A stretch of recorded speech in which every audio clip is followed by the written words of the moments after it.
Bon, on va être honnête, on n'a pas grand chose à vous partager, quoi. Alors on fait une vidéo des chouettes véhicules qu'on retrouve ici à Veracruz.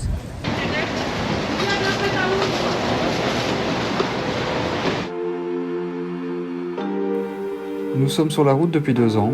Nous avons parcouru l'Europe et l'Asie avec nos 3 enfants. Maintenant, nous les emmenons à la découverte du continent américain. Nous, c'est les Waffles, et ça, c'est nos aventures. On fait une petite visite des pompiers de Veracruz où il y a vraiment des très très beaux véhicules. Puis on aime bien, on a un voisin, un ancien voisin qui était un pompier, on lui dédicace un peu cette petite séquence. Voilà, ils sont super gentils, ils viennent et ils nous expliquent comment ça se passe. Vraiment très sympa. Nous on aime beaucoup, on avait fait aussi une petite visite rapide en Iran chez les pompiers. C'est toujours ça marrant de voir les véhicules qu'ils utilisent et comment ça fonctionne chez eux comparé à chez nous. Il y a l'arrivée d'eau et l'autre c'est celui pour faire sortir l'eau.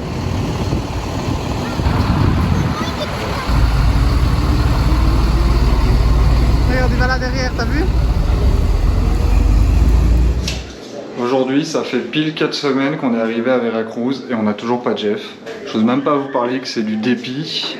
En gros, là, les dernières nouvelles qu'on a eues de UG Logistique, donc qui est le prestataire de service qui s'occupe de la sortie de Jeff de la douane, c'est qu'on attend l'invitation de la douane pour aller chercher Jeff. On espérait vraiment que ce soit aujourd'hui, parce que vu qu'on est vendredi, eh ben, c'est reporté automatiquement à lundi.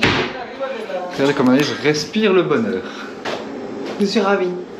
Ça fait 4 semaines qu'on est ici à Veracruz, comme je vous disais. Ça fait 2 semaines qu'on est dans cette maison-ci. On a d'abord loué une première maison pour 2 semaines, puis maintenant une deuxième pour 2 semaines. À la base, on était censé rester 3-4 jours dans cette maison-ci.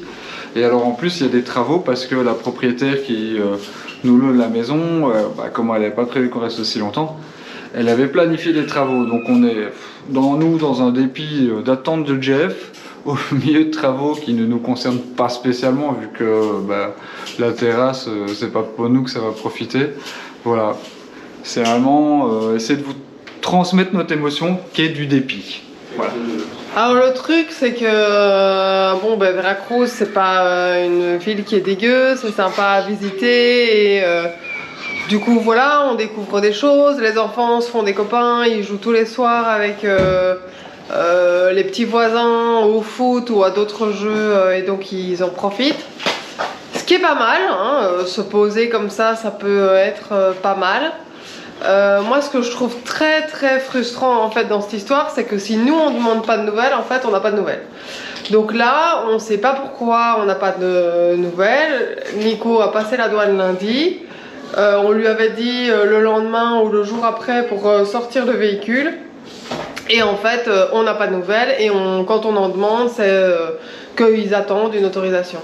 Et ça, je trouve ça très frustrant. Je me dis, ici, on est vendredi soir et on n'a pas eu un message de la compagnie pour nous dire ce qui se passe ou pour nous dire, ben voilà, en fait, il s'est rien passé, mais on est toujours attentif et on fait toujours attention. Donc, ça, c'est pour le côté un peu pesant et frustrant. Le côté chouette c'est qu'on a aussi rencontré des voyageurs et on va sans doute aussi revoir Louis, donc qui est le Canadien avec qui on a sympathisé et qui fait de la plongée ici. Et alors l'autre grande nouvelle c'est que lundi c'est l'éclipse, donc on a été chercher des verres pour pouvoir regarder l'éclipse et profiter au moins des moments qu'on a ici. Voilà, on essaye vraiment de garder le positif et on essaye vraiment de prendre j'ai envie de dire ce que la vie nous offre et voilà. On est lundi 8 avril. Alors aujourd'hui on va faire quelque chose de différent parce qu'en effet c'est aujourd'hui qu'a lieu l'éclipse qui a lieu à peu près tous les 30 ans. Quelque chose comme ça, non tous les 20 et quelques années. Du coup voilà, ce sera pas une éclipse totale ici à Veracruz. Si on avait pu récupérer Jeff et peut-être qu'on s'était mis en route un peu vers le nord, peut-être qu'on aurait pu avoir l'éclipse. Mais bon, hein. Voilà, on a acheté des verres spéciaux, on espère qu'on pourra capter quelques images de ça. Et puis on va aller le vivre sur le bord de la plage avec notre copain Louis, c'est un Québécois qui voyage dans un véhicule très très proche de celui de Jeff, qu'on a rencontré il y a déjà quelques semaines, maintenant ça fait beaucoup de temps qu'on est là. Et avec qui on a déjà passé 2 après-midi à la plage avec lui et sa chienne Noah, voilà. C'est parti! On est arrivé sur le bord de plage Voilà, le bus nous a déposé. Alors les bus, il faut quand même qu'on vous explique une petite chose, c'est que c'est un peu particulier parce qu'on prend les bus qu'est-ce que tous les jours, et malgré qu'il y ait des informations dessus, ils prennent jamais les mêmes routes.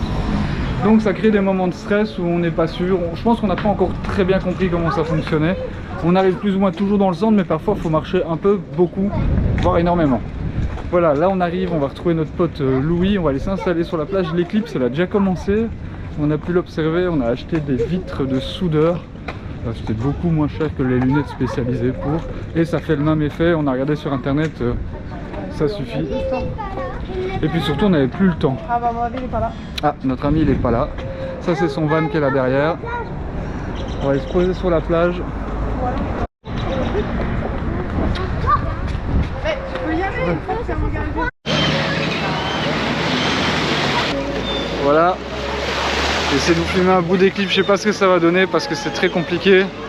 On a une vitre comme ceci qu'on a acheté, qui sont des vitres pour soudeur, comme j'ai dit avant. C'est assez difficile en fait à filmer et à observer, on n'a pas le matos qu'il faut pour, et puis c'est pas le but, on n'est pas des professionnels là-bas. Voilà.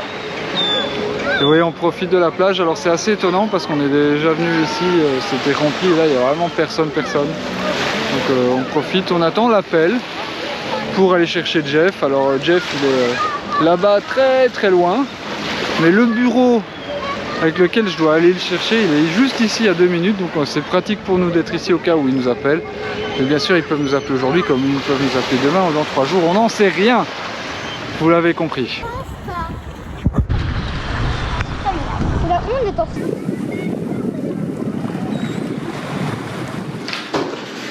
Bon, on est un peu stressful quoi. On vient de recevoir la nouvelle, ça y est, on peut aller chercher Jeff, il va peut-être enfin sortir. Ouh.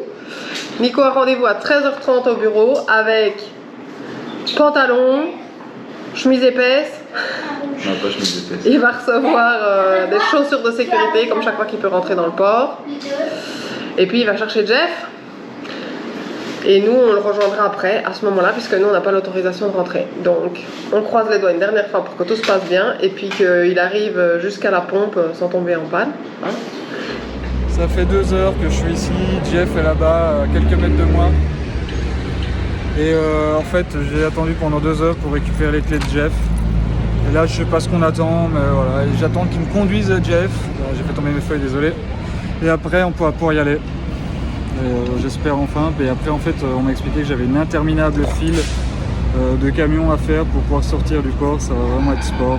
Je me réjouis déjà en fait, là je suis au bout de ma vie parce que ça fait 2 heures que j'attends, j'en ai marre. Bon, il est 16h30, ça fait presque 5 heures que Nico est parti et en fait je suis toujours à la maison. Alors normalement on s'était donné rendez-vous à la sortie du port là, sauf qu'en fait Nico est toujours là-bas. Il a mis un temps dingue à récupérer les clés du camping-car qu'on avait dû laisser pour qu'il puisse bouger le véhicule au cas où. Et puis là je viens de voir qu'il a envoyé un message il y a à peu près 10 minutes et il n'arrive plus à démarrer, les batteries sont mortes. Ça y est, je suis dans le Jeff, il a démarré mais pas du premier coup, donc il a fallu mettre des pinces sur les batteries. Voilà. Maintenant j'ai quasi plus de diesel, mes batteries sont un peu faibles. Il faut vraiment que ça tienne jusqu'à la sortie du port, qu'on puisse faire le plein. Je vais de toute manière devoir changer les batteries, donc voilà, mais c'est occupé à tourner au scénario particulier. Pas catastrophe mais particulier, voilà. Il fait mourant de chaud. Là j'ai fermé la fenêtre juste pour faire la séquence vidéo, mais malgré tout avec la fenêtre ouverte, je crève de chaud, il n'y a pas d'autre mot. Je n'ose pas mettre l'airco de peur de consommer trop de diesel parce que je suis vraiment sur la limite de la limite. Si j'arrive à sortir d'ici et faire le plein, je pense que voilà, je pourrais faire quoi que ce soit comme prière alors que je suis pas croyant. Je vais finir tout nu en fait. Je crois que je vais passer le dernier check de sortie tout nu. Parce que là c'est vraiment un four. C'est un four dans Jeff. Il fait très chaud. On a rendez-vous aussi, on avait rendez-vous à un garage aujourd'hui, mais vu l'heure, j'ai appelé le garage pour dire qu'on n'y arriverait pas, il ferme à 6 h, il est 5 h, j'ai encore je sais pas combien d'heures ici. On a pris rendez-vous demain, donc je l'ai appelé pour voir s'il pouvait avoir des pièces parce qu'il va falloir changer les batteries vu qu'on n'a pas démarré, que c'est quand même la deuxième fois qu'elles tombent à plat. Je pense qu'ici pour aujourd'hui elles auront assez rechargé, mais on va pas prendre le risque qu'elles se déchargent à chaque fois. Je pense que c'est l'ancien coupleur séparateur qui doit faire une interférence. Comme il ne sert pas, je vais l'enlever pour m'enlever tout doute. M'ôter tout doute, exactement. Et voilà, et puis là, il n'y a plus qu'à croiser les doigts qu'on arrive jusqu'au bout de cette sacrée file. Bon, il est passé 18 h, Nico est toujours dans les fils. Ça va être long, très très long pour lui pour sortir. Du coup, on a changé de plan, j'irai pas le rejoindre. Là, je vais partir faire des courses pour que quand il revienne, au moins il y ait un repas qui soit prêt et qu'il puisse se poser parce qu'il va être exténué. En plus, il n'a pas d'eau. Et donc, voilà, vraiment compliqué pour lui là. Bon, je suis de retour à la maison, j'ai plus de nouvelles de Nico. Je sais que il est toujours dans la file, enfin il était toujours dans la file au moment où je suis partie faire des courses. Là, moi j'ai retrouvé les enfants, je vais faire un repas, essayer que quand ils rentrent, il n'y ait plus rien à faire. Et Olivia gentiment lui a fait une surprise, elle a tout rangé ici pour lui faire plaisir. Voilà, on est dans l'attente, dans l'expectative. Et oui, alors on a réalisé qu'il m'expliquait qu'en fait il n'avait pas bu parce qu'il n'a pas d'eau avec lui. Et j'ai eu un flash en descendant en me rappelant que j'avais laissé 2 bouteilles de coca. On a 2 petites bouteilles de coca en dessous du frigo en guise de médicaments quand on a des mal de ventre et des problèmes d'estomac. Et du coup, heureusement, voilà, il a pu au moins prendre ça parce qu'il a passé l'après-midi sous au moins 35 degrés. Il faisait vraiment très très chaud aujourd'hui, sans eau. Du coup, je m'inquiétais quand même vachement pour lui. J'espère que là, ça va aller et surtout que ça va avancer parce que le pauvre, pour être dans une file comme ça sans fin, c'est vraiment interminable. Ce qui devait arriver arriva, je suis en panne à la douane, à la sortie. Voilà, je suis juste à la sortie, j'ai plus de diesel en fait. C'était impossible ce qu'ils nous demandaient en Inde, j'aurais dû être au minimum pour passer, pour être embarqué, ils avaient même vérifié, ça a été vu après qu'ils ont vérifié. Et là en fait, j'ai pas eu assez pour faire tout le chemin que demandait la sortie du port mexicain. J'avais prévenu l'agent mexicain que ça allait être un problème, et il m'avait dit non, mais en fait, quand on voit le tour qu'on doit faire et le temps qu'on doit attendre, c'est juste pas possible. Il est presque 7h30, 8h, je suis rentré ici dans le port à 13h40. C'est impossible en fait, là je viens de faire 4 heures au pas. Je voulais pas trop couper le moteur pour économiser la batterie, j'ai dû choisir et en fait voilà. Donc maintenant la douane mexicaine m'offre de m'aider un petit peu, mais on va devoir attendre et puis j'ai peur, surtout on va remettre du diesel dedans. Il va falloir que la pompe se réactive sans qu'elle pète. J'ai un peu peur en fait, voilà. J'ai de la chance, les gens de la douane sont vraiment super sympas, ils m'emmènent à la station-service, j'ai pris 2 bidons. Ça va faire 15 litres, j'espère que ce sera suffisant pour redémarrer Jeff. Allez, on y croit. C'est vraiment une aventure de fou cette histoire au port. Bon, il est 23 h, Nico est toujours pas rentré. Je crois que le dernier message que j'ai eu date d'avant 22 h, c'est même pas un message, je l'ai eu au téléphone, il était complètement désespéré. Moi j'ai eu du mal à endormir les enfants, surtout Olivia, parce que ils sentent l'énervement et donc ils sentent aussi que, enfin voilà, ils savaient que j'étais inquiète parce que je leur ai demandé d'aller se coucher et pour que je puisse faire des recherches pour Nico pour redémarrer Jeff. Donc en fait c'est horrible parce que je suis ici et quelque part je suis pas la plus à plaindre, c'est Nico qui a eu toute la journée sous le soleil et voilà, qui a vraiment eu du mal.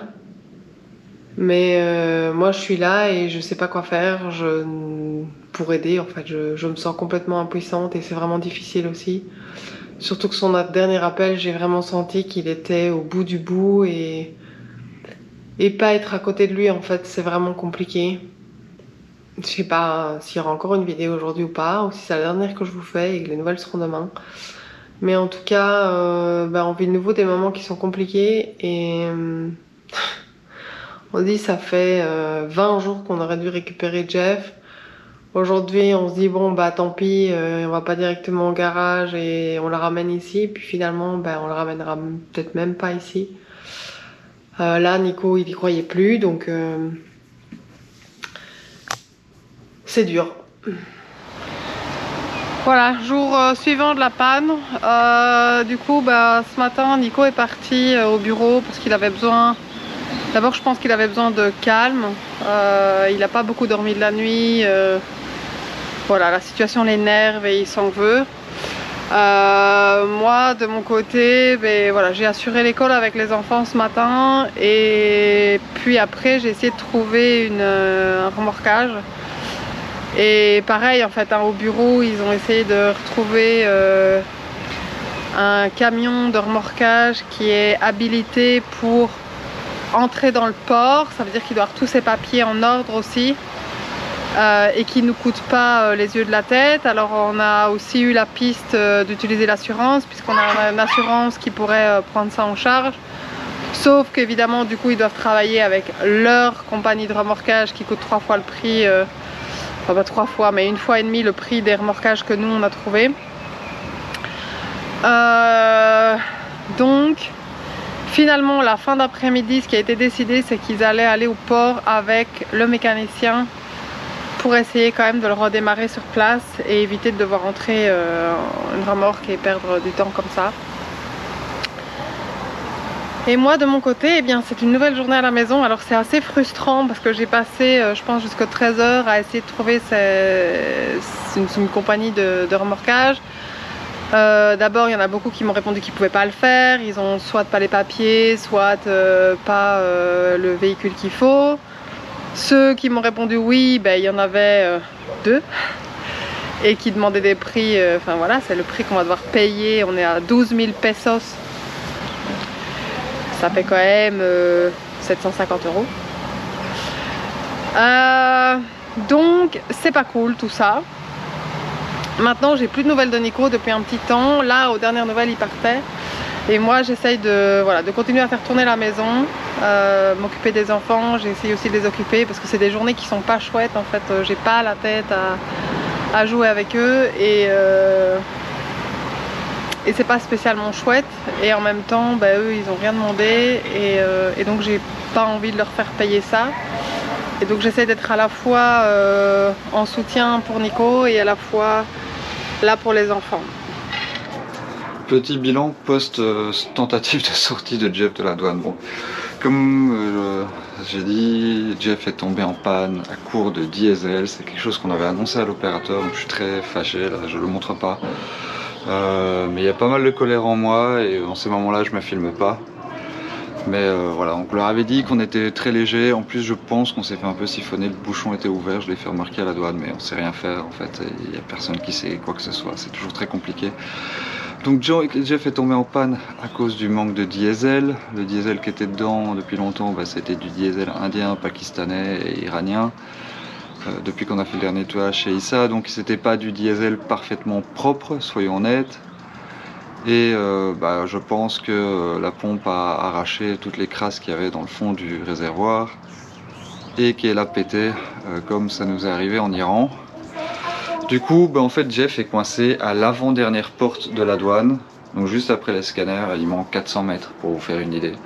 Et ces 400 mètres sont à nous coûter très cher parce qu'il faut une grue spéciale pour sortir Jeff de là. Une grue qui a les autorisations. En fait, c'est pas qu'il faut qu'elle soit spéciale en elle-même, il faut qu'elle ait les autorisations d'aller à la douane, que la gars accepte. C'est des papiers, des trucs, ça prend du temps. Donc hier, j'ai passé ma journée au bureau de UD Logistique, qui est donc la société au Mexique avec laquelle on travaille. Comme je sais pas si je l'avais expliqué avant, nous on a contracté une société suisse qui elle s'est occupée de trouver une société en Inde et puis ici au Mexique, et donc ici au Mexique c'est UD Logistique. J'ai passé la journée à leur bureau à essayer de trouver des solutions moins chères parce qu'on nous demande des prix très élevés pour sortir Jeff de la douane. Et puis on a été voir Jeff pour confirmer un peu l'hypothèse de la pompe de diesel. Et du coup, on a trouvé aussi des recherches de garage. Donc là aujourd'hui, j'espère que tout va se dérouler comme je le veux.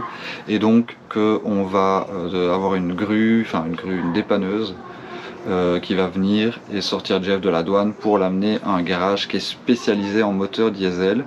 C'est un super avantage parce que quand je les ai appelés, ils connaissaient tout de suite le moteur. Le gros désavantage en fait qu'il y a, c'est qu'ils ne font que le côté moteur et que Jeff il a besoin d'une maintenance générale, frein et tout ça. Et du coup, une fois qu'on répare Jeff qui sera nouveau roulé, on va le renvoyer dans un autre garage en fait. Donc je sais pas quand on va partir de Veracruz, si un jour on part de Veracruz. C'est comme ça. Je suis dans Jeff, il fait très chaud, j'attends le remorquage jusqu'au garage. Voilà. Pas grand chose à vous raconter, hormis que l'attente est longue, que tout prend beaucoup de temps en fait. Ce qui pourrait aller relativement vite ou avancer en fait, ici c'est pas le cas, ça prend vraiment beaucoup de temps. Le fait qu'on soit vraiment dans cette zone portuaire rajoute une couche de problème monumental. Je crois que la grue elle est rentrée dans le port il y a un peu plus d'une heure pour vous dire, et là elle est encore occupée à tourner, donc c'est une horreur.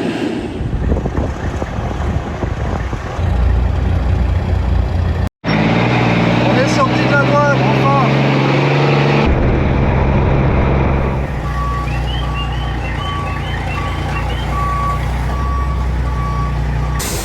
Jeff est finalement arrivé, on n'est pas encore au bout de nos peines avec le dépanneur parce qu'en fait j'ai appris pendant l'épannage que je devais lui payer directement en cash, évidemment une somme qui est monumentale vu qu'on m'a demandé 750 € à peu près pour le sortir du port et l'amener jusque là. Je vous dis pas comme ça fait mal, très très mal, enfin voilà, je vais même pas argumenter là-dessus.